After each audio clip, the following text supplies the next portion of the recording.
Alright, so I'm back, and today we're going to do another video of how are they holding up. And today we're going to take a look at the KFC Octane. I was going to do Ramjet, but I haven't gotten the MP thrust in. Or it's a KO MP thrust, I think, actually. I haven't gotten that in yet, so I don't want to review something... Or, yeah, I'd like to hit all the cone heads at once. Especially since I got essentially one from 3 different companies. So I think that would be kind of fun to do. Just one video of all 3. But for today, we're going to take a look at this guy. Now, with this series, what we're doing is we're just kind of doing an overview on these figures, seeing how they're holding up to today and today's standards of figures, as well as like how their joints are holding up. Now, this figure I got not too long ago, but it was like we'll get into that all of the messiness of this figure. But so I've never done an actual review of him, and we're not going to today because that's not what this series is about. So let's just get right into it. And I don't know all the accessories he came with, and I really just don't have the time or patience or willingness to go through all my stuff to find it all. But he does come with this blaster. Looks like there's a button for light up features. This is the kind of thing that it's like, this has absolutely no bearing on the figure for me, because I will never utilize this again. In the reviews, I point them out if I notice them, but for the most part I don't actually look at them. So yeah, not much to really go into here. Alright, now as for the figure, he is a hot mess. This thing is borderline garbage. If a better company comes along, Fans Toys, MMC, Takara, if they come along and put this figure out, this thing's getting replaced immediately. It's actually to the point where I had to glue his shoulders into place because they wouldn't hold up. That's why we can't do a transformation. That's why I didn't want to do the review when I first got him either, because he was falling apart in such a way that there's like nothing I could do to keep him in any kind of position. So yeah, that has to be said.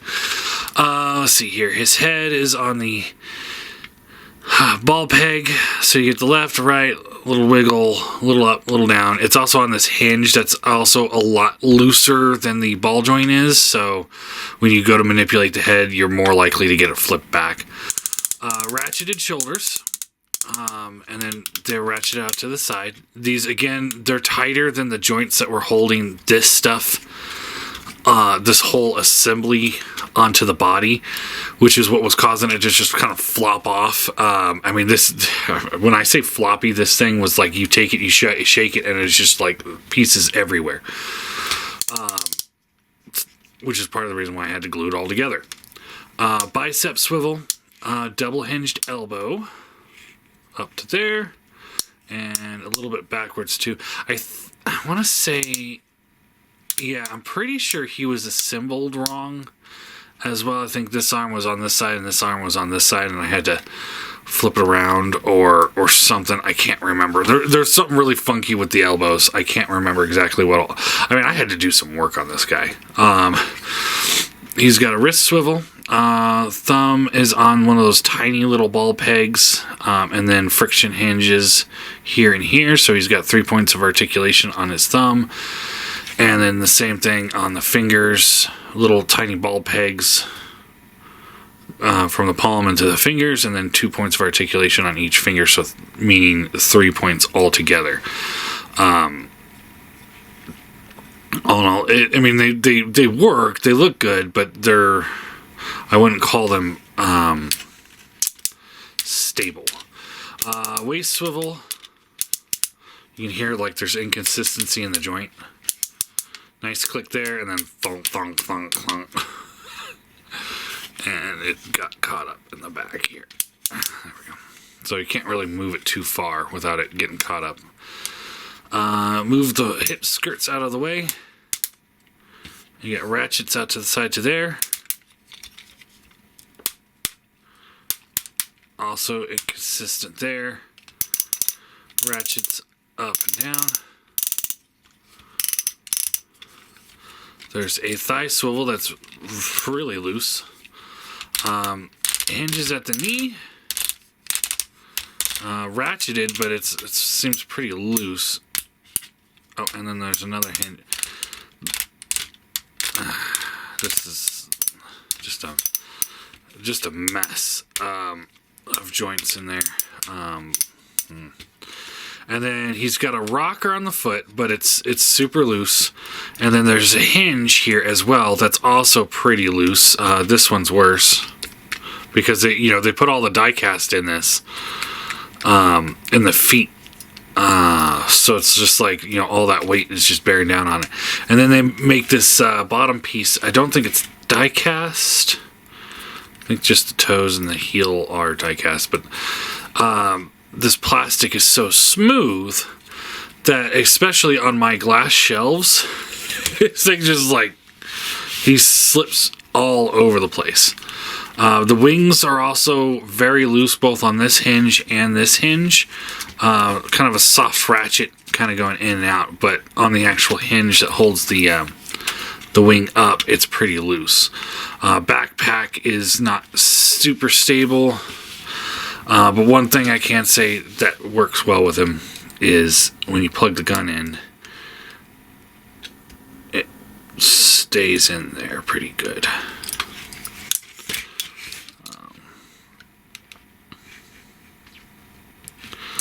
He holds that like a champ. Zero issues with the gun.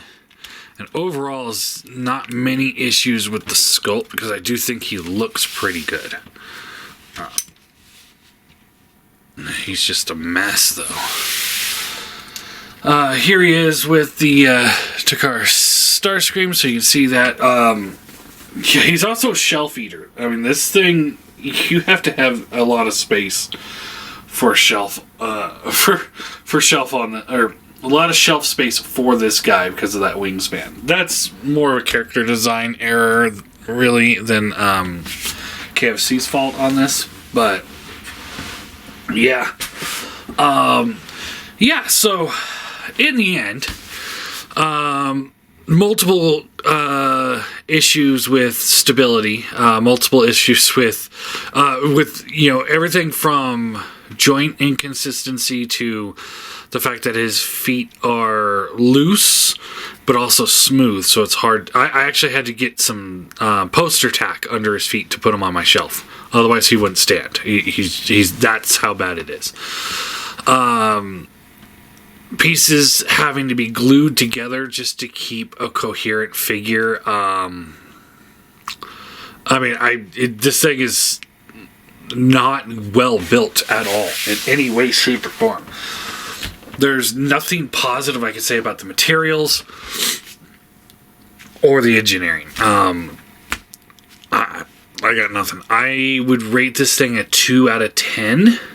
I know Unique Toys did one too, but that was almost more of a Neo type look. I would say this is one of those figures that if you're wanting to buy an Octane, I would honest to God wait and see what else comes out. I don't think I would pick this up. Knowing what I know now, I wouldn't pick this up. I'd rather have an empty spot in the shelf than have this guy. To be completely honest with you, he's that's how bad he is. He looks the part, and that's his saving grace. So he's going to be sitting on the shelf until I get a replacement. But the second somebody else does a replacement on this guy, he's out. He is out so fast. I don't have much positive to say. I mean, he looks good. That's it. But he doesn't function well in any way, shape, or form. Cannot recommend him. Like I said, if you're in the market for one, you might want to look into some reviews on the Unique Toys one. See, I can't remember if I looked at him or not. But see if that's more up your alley than this guy.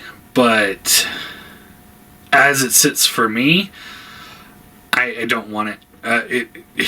It's not good. I mean, yeah, like I said, he's going to be the one on my shelf until I get a replacement. But it's not a good figure. It's not worth the price. I mean, if it went on clearance for like $50, I'd still say be hesitant on picking it up because it's that not good. If that makes sense. Yeah, don't recommend it.